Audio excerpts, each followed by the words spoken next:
Hey everybody, and welcome back to my Rebel channel. Today we're going to rev about Real Housewives of Potomac season 9. Did I just say season 9? Y'all, it has been hectic. I've tried to do this video multiple times. Charge it to my head, not my heart. Real Housewives of Potomac season 7, episode 9, Ambush Paradise. So before we get into it, I am working on a video or multiple videos to end the year off right. Let me know what type of content you would like to see. With that out of the way, let's go ahead and get into it. Everybody getting ready for Karen's birthday, not birthday dinner. We're not sure what to call it. Giselle makes it down the stairs and she's trying to figure out where's everybody, where's the food, what's going on, why is it a dead zone. Karen joins her and she basically says Mia told her she's not hosting this party anymore. All she knows is she's ready to eat. She's not sure what's going on. Mia and Jacqueline are also in the room discussing Karen, and Mia says she feels like if somebody says you don't have to do something for them, then clearly they don't appreciate you. Mia, that's not the case. All this means is if all these stipulations comes with you doing something nice for me, I don't want it because clearly it's really not for me. It's for you. Jacqueline came down the stairs to let the entertainers know where they're going to be, what they're going to do. She tells the women that Mia's under the weather.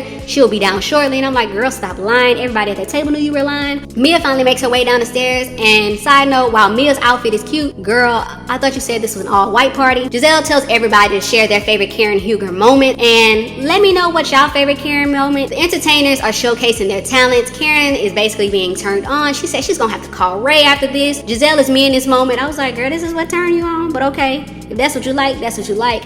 Ashley asks Karen how was her and Mia's conversation. Karen says, it ended well, but she realized they just have to have better communication. And I think she lied at this moment basically to keep peace at the table. Karen then brings up their day, how great it was. She says that Ashley and Candiace are now on the same page, with both of them responding that, they're not on the same page. They just chose to table it for right now. Ashley then says that they need to discuss Chris' threatening tweets, and Candiace says her husband has the right to defend himself. I discussed this some reviews ago, and listen, when it comes to the opposite sex saying something to somebody else, you have to be careful. You never know what energy they bring or whatever. But in this instance, he's on Twitter, he's defending himself, and if somebody was to say the stuff that they're saying about him, about us, we'd all be ready to defend ourselves. So I see nothing wrong with it. Giselle and Ashley basically echo each other saying, what did they make up? Candiace gives them a laundry list in her confessional. She then says what's next because she's not addressing these rumors anymore. Candiace starts to go down the line saying who else wants to go, who else has something to say, and I think she's saying it's because 3 out of the 7 main cast members has had different things to say about Chris when it comes to these accusations, and honestly none of them has really held up at this moment. Charisse expresses her disappointment and how they can't have a dinner without any confrontation. This is true, but Housewives history book says that when it's a dinner and y'all on vacation, there's gonna be some arguments. Mia then says she finds it funny that Candiace is defensive when somebody's spreading lies about her husband, but she wants to defend somebody that spread lies about hers. And I'm like, Mia, sit this out because you're that person that's in the group who is lying about Candiace's husband, and you backtrack in real time, so we already know what's really up. Candiace expressed how she can't win for losing. If she says something, she's aggressive. If she doesn't, she's called defensive. I was here for Candiace in this moment because I did watch the show later than most people. I was in college when it first aired, so I didn't binge anything until like quarantine. But based off of what I saw, Candiace can be a lot. She snaps quickly. But I notice a lot of the things she says and does is because of what people do to her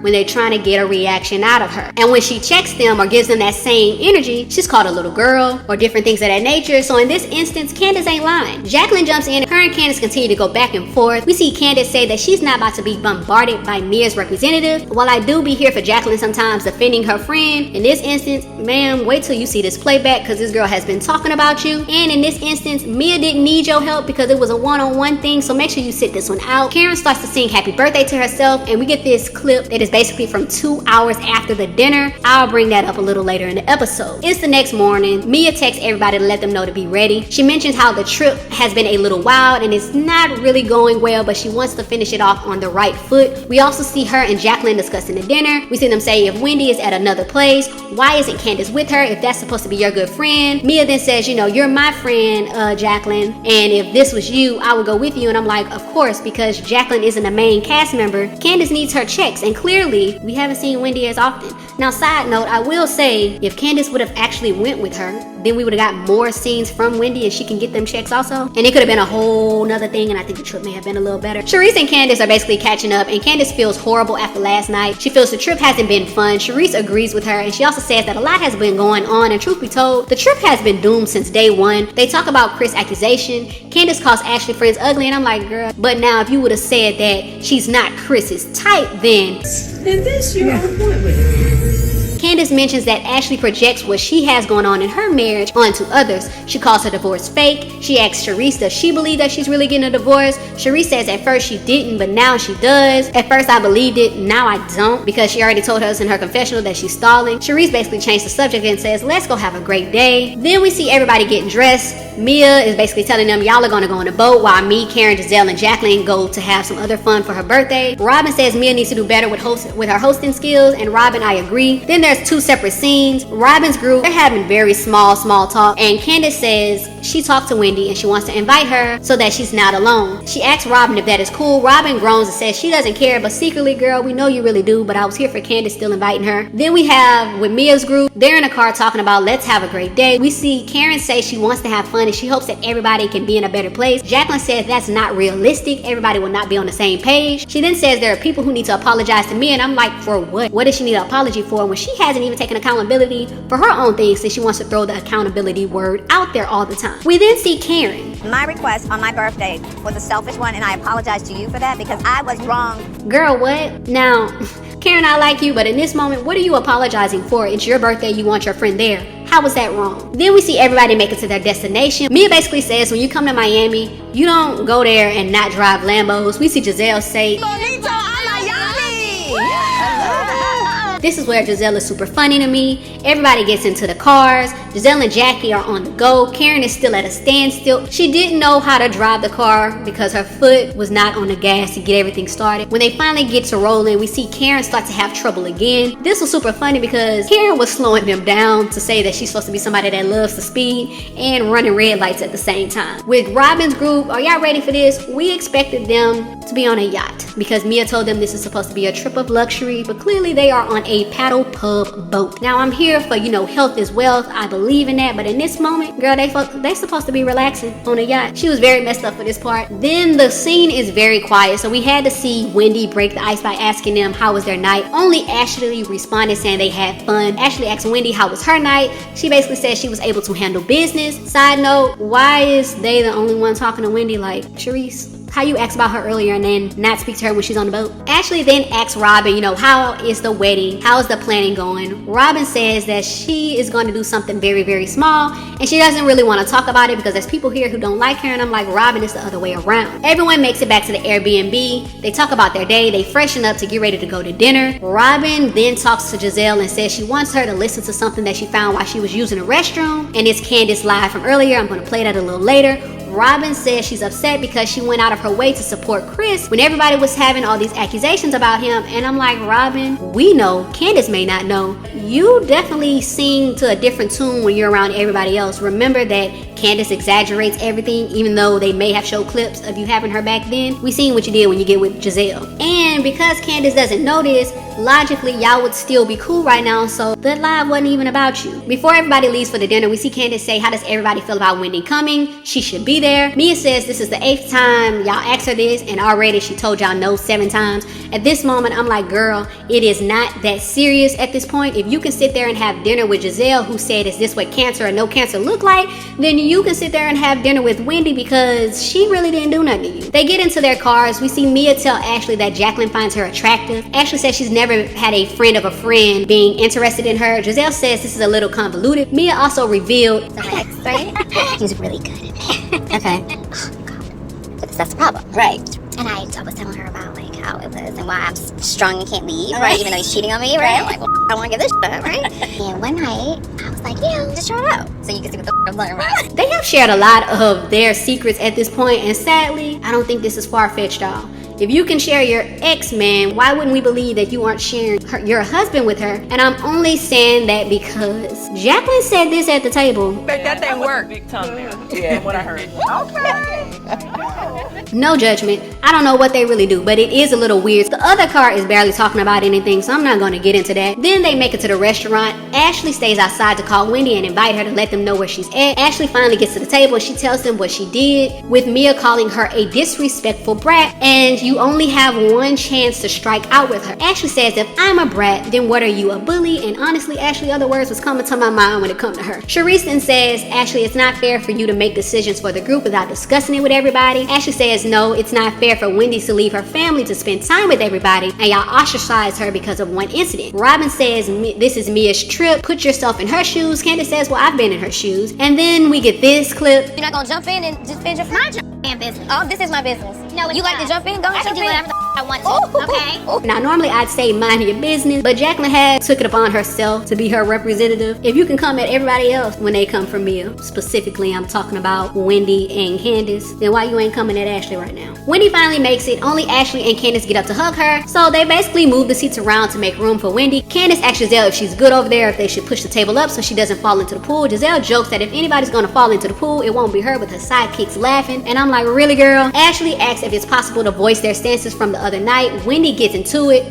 That could have hurt Mia, and I can apologize for my role and how I aided and escalated the evening. That's what I can say. Mia still hasn't said anything. She says she's not talking to her, and I'm like, ma'am, yes she did. She even said that she's speaking to you, and at this moment I was like, why are you even apologizing? But at this time I think this is Wendy's way of dating the issue. So if you keep this going, at this point it's y'all, and we already know it's y'all, but y'all just adding icing on the cake, and we have yet to still hear Mia really apologize or take any accountability. Now, she did try to say something on social media, but I think it's only because she was getting backlash. We then see Robyn say she has something to share with the group. She pulls out a speaker, and I'm like, girl, where did you even get this speaker from? Karen says Robyn has gone tech at this point. Everybody is laughing, and I'm like, Candiace, you don't even know right now. None of these are real. They're all fake. No one's loyal.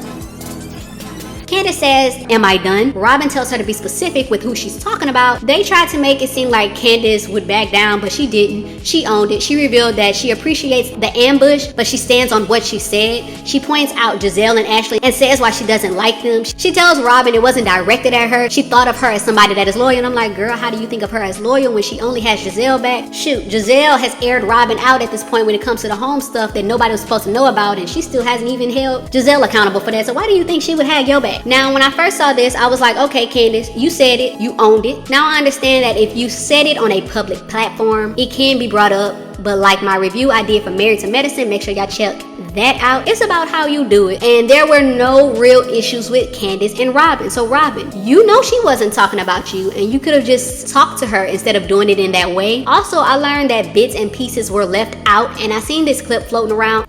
We'll literally make things up out of the clear blue sky because they are so lacking in activity. I was going to say personal story, but lacking in activity. You have such little to do, such little going on. Clearly, she was talking about Giselle and Ashley. IDK, who didn't add that part or who moved it, or if Robyn ignored that part and just only showed that to put it like her little spin on it, I'm not sure, but this is why you gotta see the full clips of things. Karen asks if that's what she thought of her. Candiace says no, she wasn't included in that. She never thought of Karen as someone that schemes and plans. Ashley came in for the kill. I didn't want to have to say this, but now knowing that she lumped you into this, I think her real feelings are coming out. What are they? She said that you were dating other men, that you were out with other men. Karen's face says it all. Like, she was super hurt at this moment, and the whole table was on mute. Candiace says she didn't say that and mentions that this is why she says no one is loyal. Now, Candiace, I like you, but you did say that. I also saw people saying that this scene is where you can see Candiace saying that she said this, but either way, Candiace, you were gossiping about a 5-year-old rumor that we already know came from Sharice in the first place. While Ashley may have mentioned her name first in that scene, Candiace, you still partook in it. Karen gets upset. Unless you have names, pictures, numbers, so I can call an interview, because people love me. I stop and say hello. Unless you've got something that is really up about me, shut the up. Don't come at me again, or my institution. I have been. We see everybody's faces, and I was here for Karen, and everybody in the background actually. I thought this was, while this was very upsetting, I thought it was kind of funny, because why did Jacqueline do the extra? Why was Candiace pointing? Look at everybody's faces. What's going on? Karen leaves, then comes back and says, what all was said, repeat what y'all said. We then see Candiace start to cry, and she says she didn't say that. Giselle said, Candiace, are you crying? Candiace gets up. She calls her husband and says, you know, there is no loyalty. Candiace, there was no need to really cry here because you definitely said it. The women get up to leave. Giselle goes back to her Airbnb while everybody goes to party and have a great time. We see Candiace say everybody got along, they had a great time, and it shows how once somebody isn't there, everybody can be on the same page. Mia goes home first. We then see Robyn call Mia, or Mia call Robyn. I'm not sure which one it was, but Mia basically asks where they are. Ashley is recording this as they're on the phone as well because production is not there, and actually production was not there when they were at the club either. We see Candiace and Robyn going back and forth about what Robyn did at the table. This is one of those drunk arguments where a lot is going on. We hear Karen with her funny comments saying the grand dame is right here. Candiace is basically mad about everything, and clearly everything great doesn't last long. I hope you all enjoyed the review. Let me know what you think, and I'll see y'all next time.